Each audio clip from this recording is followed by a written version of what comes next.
What if you could flip a switch and, in an instant, feel the current of a vast, loving intelligence move through you, bringing clarity, calm, and the sense that what you long for is already beginning to form?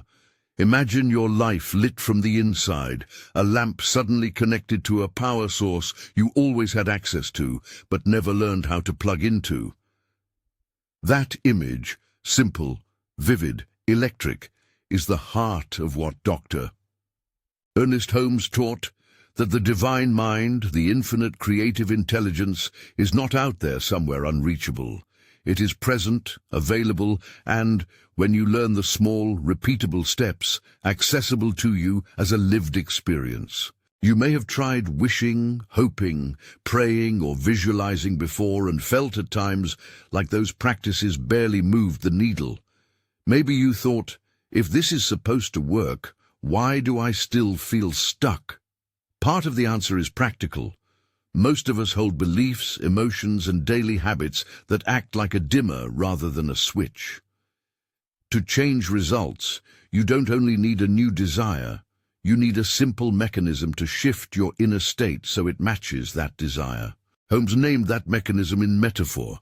Flip the mental switch. He invited people to stop treating spirituality as passive hoping and to start treating it as an ongoing, deliberate skill, an inner appliance you learn to operate. Before we go deeper, one honest, gentle note. Many people notice rapid shifts when they practice these methods faithfully. Others experience gradual, steady change. Results vary. These practices are meant to complement wise counsel and professional care. They are not a replacement for medical, legal, or financial advice. Keep that in mind as you try what follows. First, recognize that connection. It sounds simple, but it changes everything. Right now, beneath the surface of worry or exhaustion, there is an undiminished life force that Holmes called the one infinite mind. Think of it not as a textbook concept, but as the quiet engine under the hood of every moment. An intelligence that organizes, sustains, and invites creative expression. You are not an isolated individual dragging yourself toward possibility. You are the living expression of this mind. Saying those words aloud is not magical language. It's a reorientation. When you identify with separation, you tighten. When you identify with expression, you open. Try a tiny shift right now. Notice how you talk to yourself in your mind. Is your inner voice skeptical, worried about lack, rehearsing worst-case scenarios? Or does it quietly hold the possibility that good is forming? That voice matters because your attention is the soft tape that connects you to experience. The switch I'm asking you to imagine is an attention switch. The technique that follows trains attention to move from fear or absence into a state that matches the life you want to live. Holmes described this like flipping a light switch, sudden, decisive, and repeatable. But here's the nuance. Flipping the switch is not about forcing outcomes. It is about aligning your inner landscape, beliefs, feelings, images, with the reality you intend to co-create. When inner alignment occurs, you become noticeably different. People around you notice it. Your choices change. Small doors appear that were previously invisible. So let's practice that simple, potent move. Find a comfortable seat or lie down for a moment. This is a guided visualization you can do in about a minute, and often that minute is enough to make a small but meaningful shift. Close your eyes if you can. Take one long, easy breath in through your nose and let it out slowly through your mouth. Feel the shoulders soften. Breathe in again, this time imagining you are drawing in peace. Breathe out, releasing tension. Picture a small switch in front of you, plain, ordinary, like the light switch on a wall. It may be to your right, left, or directly in front of you. Notice its texture, a metal toggle, a smooth lever, a little button. Whatever appears for you is fine. Now imagine that this switch connects to the heart of the divine mind. It is the circuit between your conscious intention and that infinite source. Reach for it with your attention. When you are ready, flip it upward. click it into the on position. As you do, sense a warmth like golden light traveling along an unseen cord, entering through the top of your head and slowly flowing down through your chest. Let that warmth expand into your throat, your belly, your hands and feet, each cell waking and humming. Picture it filling you like sunlight filling a clear glass. Allow a single, simple affirmation to rise in your mind. I am connected. Say it out loud or in your head. I am connected to divine power. I am an expression of creative intelligence. Now imagine that this light not only flows through you, but rewires a small network of thought patterns. See skepticism loosen, feel the tension around it won't work, soften. Stay with the feeling of warm, steady knowing for a few breaths. Notice any sensation in your body, a pleasant openness behind the eyes, a loosening across the diaphragm, a small smile in the corners of your mouth. If doubt comes, notice it like weather. Observe, then return your attention to the light. When the visualization begins to fade, give thanks in your heart for this connection. Keep the image of the switch, portable, simple, so you can practice it again. How do you feel? That feeling is the first currency of manifestation. It signals you are aligning inner state with intention. If that felt helpful, try it again later today. And if you're willing, do this now and tell me in the comments how you felt after flipping your mental switch. Many people are surprised by how a single minute can change everything about the way the rest of their day unfolds. That short practice captures the core. Attention, imagery and feeling combined into an intentional act. But to get results more reliably, Holmes recommended building a habit, a daily practice that trains your inner muscle. Here's a practical, simple routine you can use for 10 minutes each morning or evening. It's designed to be compact, repeatable, and powerful because it pairs breath, gratitude, and affirmation. Begin with 2 to 3 minutes of silent centering. Sit quietly, focus on your breath, and allow each inhale to draw you into the present.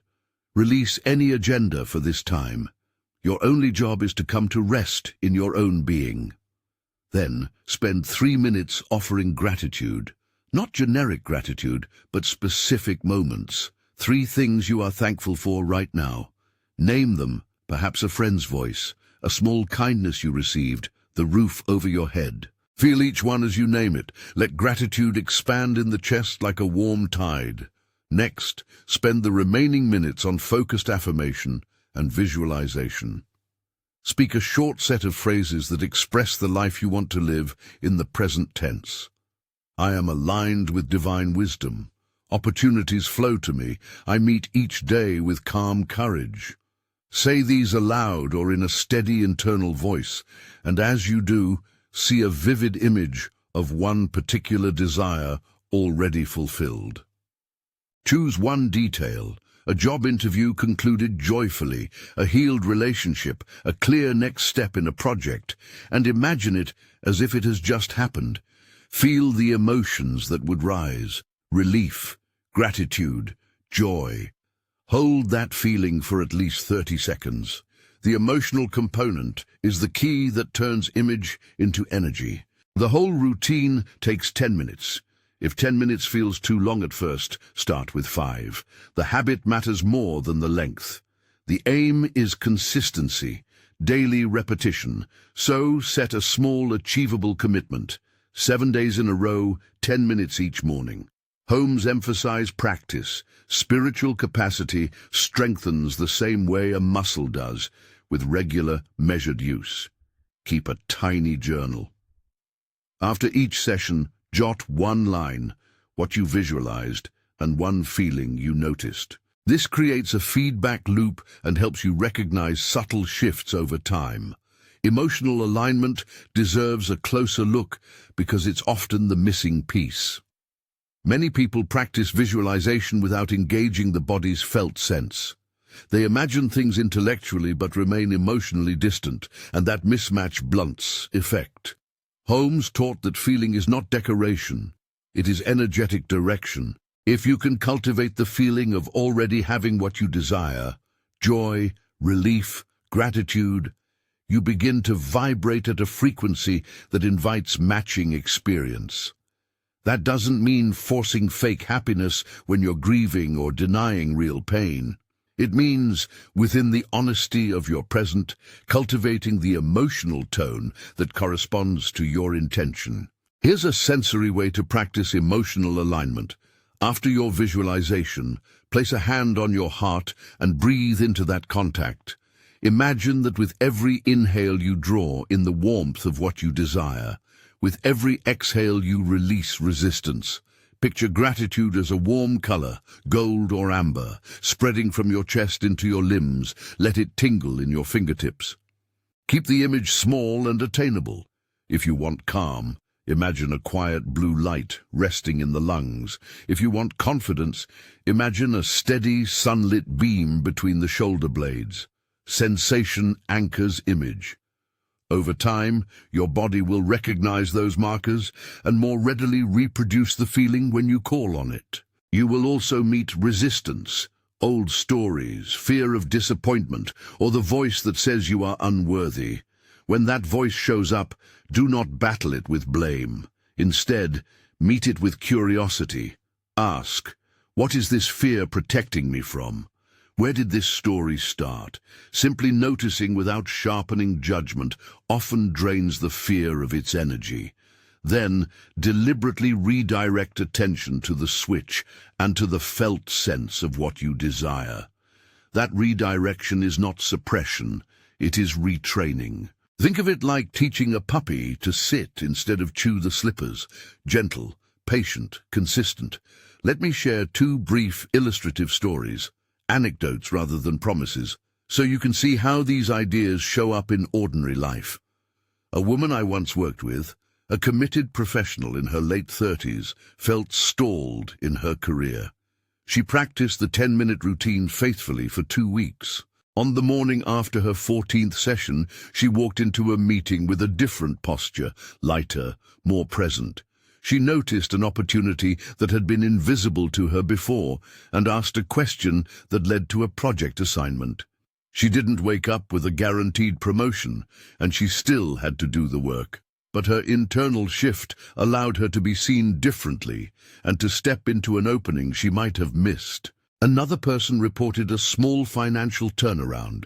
After cultivating gratitude and visualizing an income stream already active, he noticed a freelance connection through a casual conversation that had previously seemed inconsequential. These are not universal results. They are examples of how alignment changes your noticing and your readiness to act. That last idea, readiness to act, matters. Flipping the switch is not an excuse to passively wait for miracles. Instead, it creates a posture of openness where inspiration is likely to show up and where you are prepared to take small, brave steps. Holmes taught that thought must be matched by right action. Action is often intuitive and small. A phone call, a proposal, an email, a boundary. When inspiration arrives, treat it like a gentle nudge from the divine mind. Don't overproof it with analysis. Test it with a simple, low-stakes action. The results you desire tend to unfold through a rhythm of alignment plus inspired steps. Now let's practice surrender, because alignment is not only about turning on the light, it's also about learning to release the need to control the whole process. Surrender is misunderstood. It's not resignation or passivity. It is a trustful handing over of what you cannot micromanage while you remain engaged with what you can do. Imagine for a moment your desire held in a small balloon. Picture the balloon in your hands. It is bright, beautiful, and full of air. As you hold it, name what is inside. Safety, a healed relationship, a creative success, whatever it is. Feel gratitude for it as if it already exists. Now, when you are ready, open your fingers and let the balloon rise on its string. Watch it float upward, and as it goes, say quietly, I release this to the divine flow. I trust what is greater than my fear. You might notice a mix of relief and anxiety. Both are normal. If anxiety appears, bring your attention back to your breath and feel the contact of your feet on the ground. Surrender is a practice. so you can try this release again and again. The point is not to abandon initiative, but to stop gripping outcomes so tightly that you block guidance and synchronicity.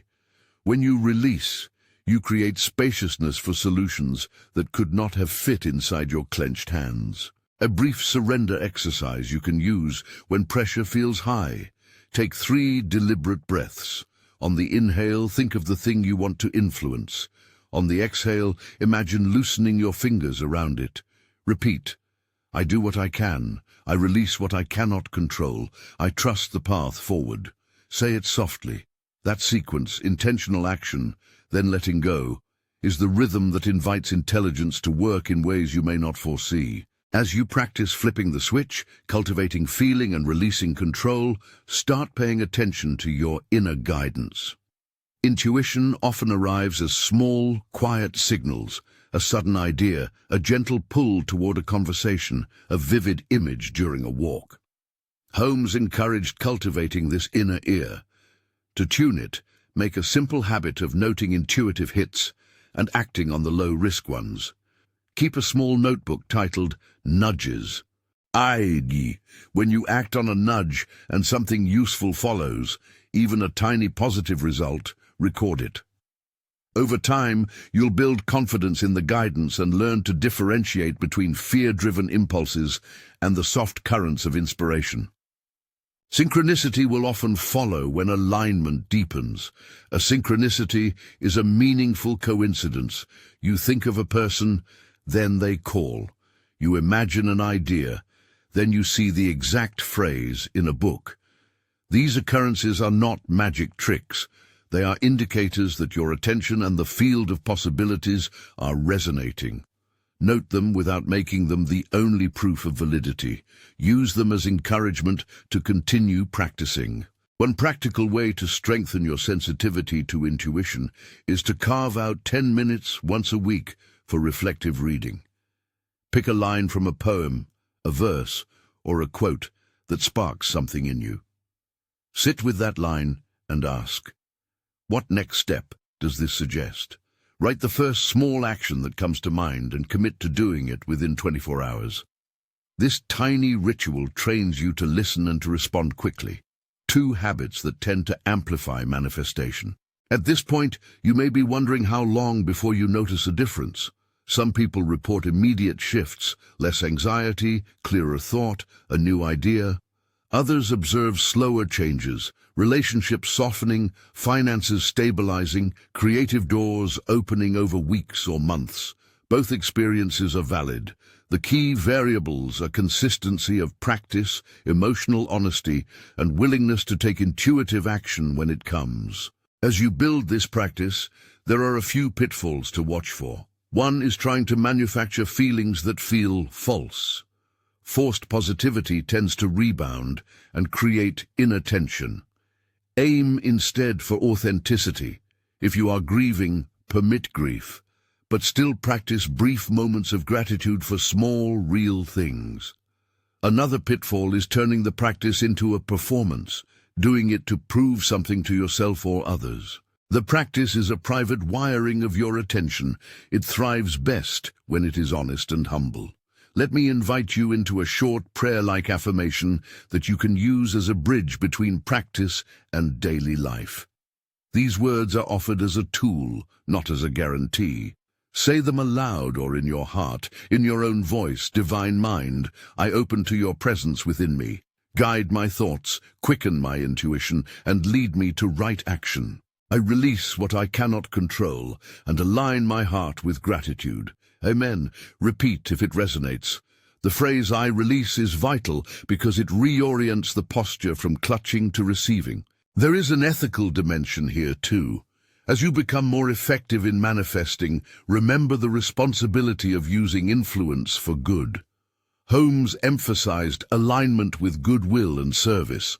Ask not only, what do I want, but also, how can this desire serve the greater good?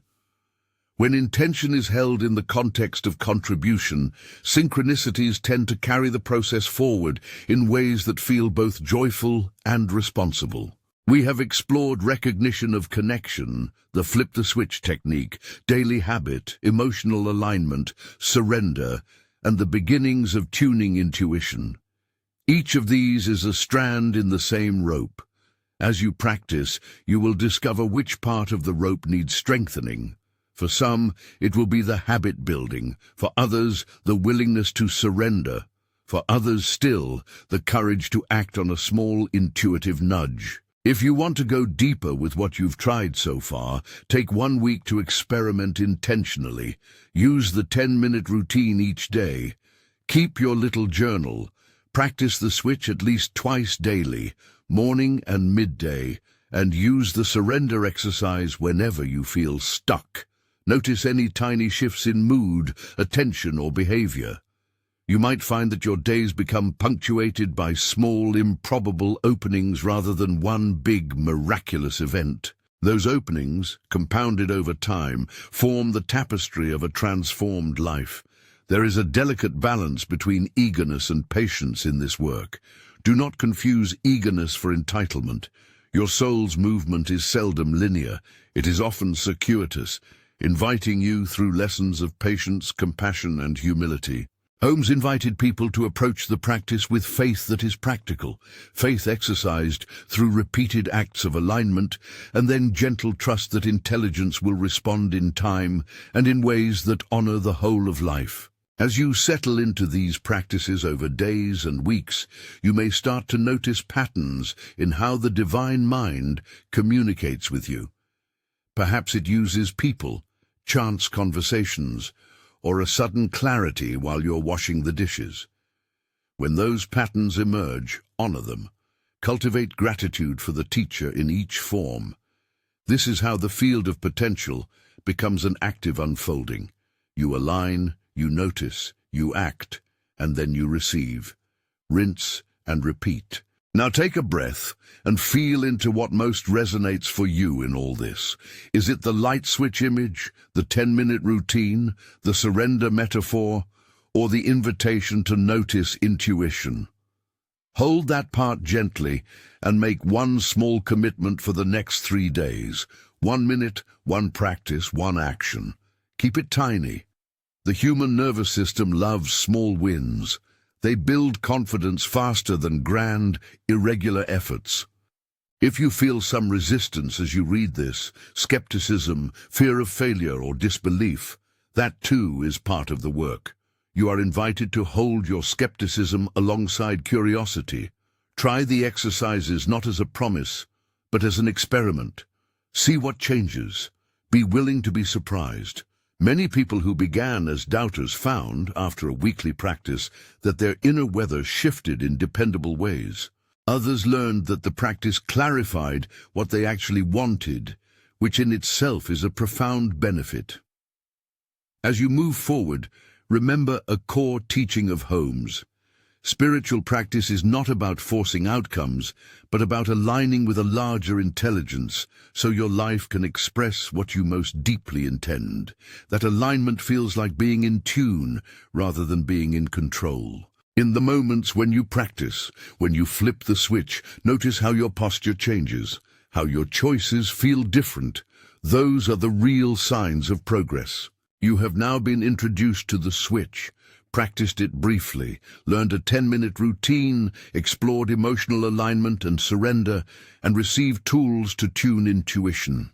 Ahead lies a deeper layer, how to use these skills to reframe problems as invitations, how to translate intuition into inspired action that leads to tangible shifts, and how to undertake the 7-day challenge that Holmes-style practice often recommends for consolidating change. There's more to uncover about the specific habits that strengthen your spiritual muscle and about the kinds of small actions that reliably translate inner realignment into outer movement. As you continue, keep observing. The field responds in ways that honor consistency, humility, and intentionality. You've already held the image of the switch. You've practiced the minute that moves attention from worry to connection. Now let's translate those inner shifts into steady outer changes, by learning how to reframe problems, act on intuition, and run a focused, practical 7-day challenge that trains the exact habit Dr. Ernest Holmes taught, so your inner wiring actually begins to steer your life. When a problem lands in your life, your first reflex is often to debate, fix, or resist it. Reframing asks you to ask a different question that opens possibility instead of narrowing it. The question to practice is simple. What is this inviting me to become? When you pull that question into a moment of difficulty, you stop being stuck in blame and start opening to learning. The answer might be practical. A skill to acquire, a relationship to repair, clearer boundaries, or it may point to an inner capacity. Patience, courage, clarity. That shift in question is a tiny hinge that changes what you look for next. Try it now with something small that's bothering you. Think of one annoyance that's recent, maybe a miscommunication, a stalled project, or a feeling of lack. Hold it lightly in your awareness, then ask, what is this situation asking me to learn? Notice the first answer that comes. No need to overthink. Jot that single line down, then ask, what is one small action I can take that would move me toward that learning? Make it something doable within 24 hours. That's the movement we want. Inner reframing followed immediately by a modest, practical step. Holmes taught that thought must be matched by right action. This is the form that matching takes in daily life. Now let's make intuitive action less mysterious. Intuition often arrives as a whisper or a nudge rather than a neon sign. It might be a sudden thought. Call that person, send that note, take that route, or a bodily clue. A tightening in the chest, a soft calming in the stomach. To translate those hints into effective moves, give yourself permission to experiment with low-risk tests. 2D.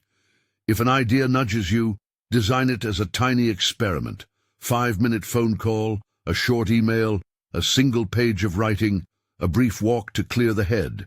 See what information the action yields. Record the result in your nudges notebook. Over time, the ledger of small, low-stakes experiments will reveal trends, which inner voices are wise, which impulses are fear, and what kind of action reliably produces forward motion. A brief, micro-practice to tune your intuition. Sit quietly for 2 minutes, breathe evenly, and bring to mind a small question you're curious about. A choice you could make this week. Notice the first image or sensation that arises. Don't judge it.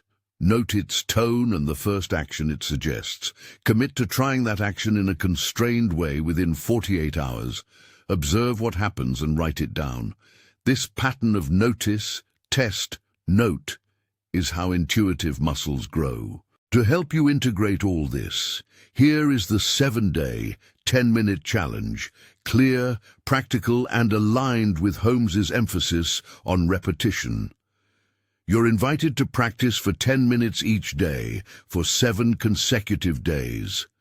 Keep a small notebook or digital note where you record one line after each practice, what you visualized, one feeling you noticed, and one small action you took that day. Day 1, grounding and intention, 10 minutes. Begin with 2 minutes of centering breath. Bring to mind one clear intention for the week, one specific thing you would like to move toward. Spend 3 minutes naming 3 concrete things you are grateful for in relation to that intention. Spend 5 minutes doing the switch visualization and hold the feeling of the intention as if it were already present. Journal 1 sentence. My intention is, I felt. Day 2. Emotional anchoring. 10 minutes. 2 minutes of breath. 3 minutes to practice the sensory feeling. Place your hand on your heart and breathe warmth into it. Give that feeling a color and texture. 5 minutes of affirmations tied to the feeling, present tense, and one vivid image of your intention completed. Journal what color, texture you chose, and how the body responded. Day 3. Notice and act. 10 minutes. 2 minutes to center, 3 minutes of gratitude, 5 minutes of the switch, followed by a 5-10 minute low-risk action tied to your intention, a message, a quiet conversation, an application. Journal the action and one immediate response you observed. Day 4, surrender practice, 10 minutes. 2 minutes breath, 3 minutes of gratitude for things you cannot control, 5 minutes of the balloon release surrender exercise. Visualize the desire held and release it with trust. Journal any mix of emotions that arose when you let go. Day 5, tune intuition, 10 minutes. 2 minutes centering, 3 minutes saved for silence, listen without agenda. 5 minutes of the switch, then write down the first 3 intuitive nudges you notice. Pick one to test in the next 24 hours. Journal what you tested and the outcome. Day 6, reframe and respond, 10 minutes. 2 minutes centering, 3 minutes of naming current obstacles and asking, what is this inviting me to learn? 5 minutes of visualization of a small step that embodies that learning. Take that step within the next day. Journal how reframing changed what you chose to do. Day 7, review and celebrate, 10 minutes. 2 minutes centering, 3 minutes of gratitude for the week's practice. 5 minutes of the switch with the image of your progress. Spend 5 extra minutes, optional, reviewing your journal entries. Notice patterns, small wins, and one next commitment. Journal what shifted most and one concrete plan for the next week. Throughout the week, be gentle with consistency. If you miss a day, resume without self-reproach. The practice is about building a relationship with attention, not proving your willpower. What might you notice during the challenge? Here are the subjective signs people often report: small, encouraging and subtle changes rather than theatrical overnight events. A slight loosening of anxiety when you think about your issue. Increased clarity. A new idea or angle appears that wasn't obvious before. A shift in energy. You feel lighter, more patient, or more focused. Tiny, synchronistic events. A conversation that nudges you. An article that answers a question. Someone bringing up an opportunity. Small actions becoming easier to take. Less internal friction. Increased creativity or problem-solving when you sit down to work. If you don't notice these things, don't interpret silence as failure. Often the practice clears the ground so that change begins to happen at the edges. Someone else shifts, a door opens weeks later, or the practice simply clarifies that you actually wanted something different. The feedback loop is not always immediate or dramatic, and that's part of the nature of interplay between intention and field. There will be obstacles. Here are practical ways to work with the most common ones. If you can't make time, shrink the practice. Even a 3-minute switch once a day is meaningful. The point is consistent repetition, tiny daily deposits into a new way of attending. If doubt is persistent, accompany practice with inquiry. Ask, what would have to be true for this to work? Often the answer reveals limiting beliefs you can gently test with small actions. Use the journal to name one belief and one experiment to disconfirm it. If feelings of unworthiness arise, bring compassion first. Name the feeling, breathe into it, and then place your hand on your heart. Remember, connecting to the divine mind is not based on merit. It's a matter of remembering an existing connection. If energy is low, check basic needs. Spiritual practice is not a substitute for rest, nutrition, or medical care. If fatigue or depression blocks practice, seek appropriate support while maintaining light, non-pressured practices, short breathwork, gratitude lists, or a walk outside. If you find yourself forcing results, return to surrender. Practice the balloon release exercise and remind yourself that alignment invites collaborative intelligence. It does not coerce outcomes. How do you translate inner shifts into tangible outcomes? Job changes, better relationships, financial moves, without promising specific results. By focusing on readiness and small, brave actions. When the inner state changes, your noticing changes, and that causes you to behave differently. Those behaviors, applied consistently, are what produce visible results. Here are a few concrete patterns of action that tend to follow alignment. You speak up differently. A clearer internal state lets you make a request with calm rather than anxiety, and people often respond to clarity. You notice openings. When you're aligned, you're more likely to see an opening in a conversation and to name your interest. You take reliable small steps. A half hour of targeted effort daily compounds into substantive progress. You choose different people. Alignment reshapes how you spend energy. Doors open toward people and communities that match your new frequency. You test ideas quickly. Intuition-guided experiments accelerate learning and create momentum. To convert intuition into practical action, use this decision triage. Is this a high, medium, or low-risk nudge? If low risk, act within 24 hours. If medium risk, gather one piece of information quickly and then act. If high risk, consult a trusted person and design a staged approach. The aim is to honor intuitive momentum without reckless leaps. Accountability accelerates formation of the new habit. Consider pairing your 7-day challenge with one accountability partner, someone who can check in briefly each day. A text exchange like, "Done my 10 minutes, one line, gratitude for X," is enough. If you prefer community, join or create a small group that meets weekly to share experiences without pressure. Ethics and intention matter. As your capacity to influence increases, hold your requests within a field of contribution. Ask not only, "What do I want?" but also, "How might this serve others?" Intention shaped by goodwill tends to produce more sustainable outcomes and tends to invite synchronicities that support both you and those around you. A few practical anchors to make the switch part of your daily architecture. Visual cue. Place a small object where you'll see it each morning. A tiny lamp, a coin, a smooth stone. Let it remind you to flip the mental switch. Trigger anchor.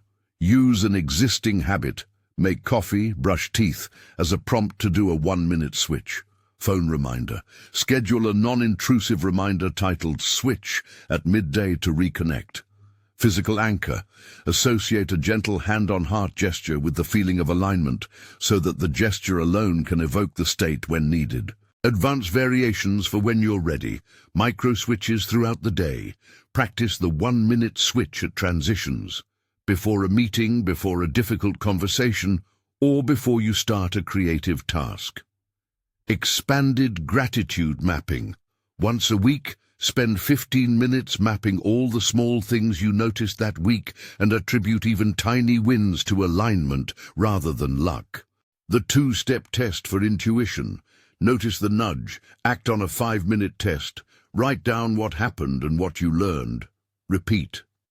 Safety note. These spiritual practices are complementary tools. They are not substitutes for medical, psychological, legal, or financial care. If you are struggling with severe mental health issues, chronic illness, or financial legal emergencies, please seek professional guidance alongside your spiritual work. Now a short invitational practice to integrate what you've learned. Close your eyes briefly, breathe gently, and bring to mind one modest intention for the next 24 hours. Picture it as a small, real image. Place your hand on your heart and feel gratitude for its unfolding. Imagine the switch in front of you. Flip it. Sense a golden thread connecting that image to a larger intelligence. As you hold that thread, ask quietly, "What is one tiny step I can take now?" Trust the first thing that comes and commit to acting on it within the hour. When you act, keep it simple. The power in these practices is not in dramatic feats, but in the steady accumulation of small, aligned steps. Let me share 2 short, non-specific examples to illustrate how alignment plus action unfolds. A creative person noticed their inner resistance melting after a week of daily practice. Instead of waiting for perfect conditions, they set a timer for 20 minutes and began a piece of work. The short, focused action produced momentum and a small opportunity, an editor's interest, weeks later. Another person, worried about money, used the switch to shift from panic to planning. That inner shift allowed them to reconnect with an old colleague and ask about a temporary freelance task. The task didn't resolve everything, but it created breathing room and restored confidence, the exact soil where more opportunities could grow. Both stories are anecdotal, not guarantees. They show the pattern: inner alignment, small action, openness to what arrives. As you finish this week, ask yourself, what part of the rope needs more strength? Is it your willingness to show up each day, your capacity to feel gratitude honestly, your readiness to let go? Choose one strand to tend and make one tiny commitment to strengthen it for the next 7 days.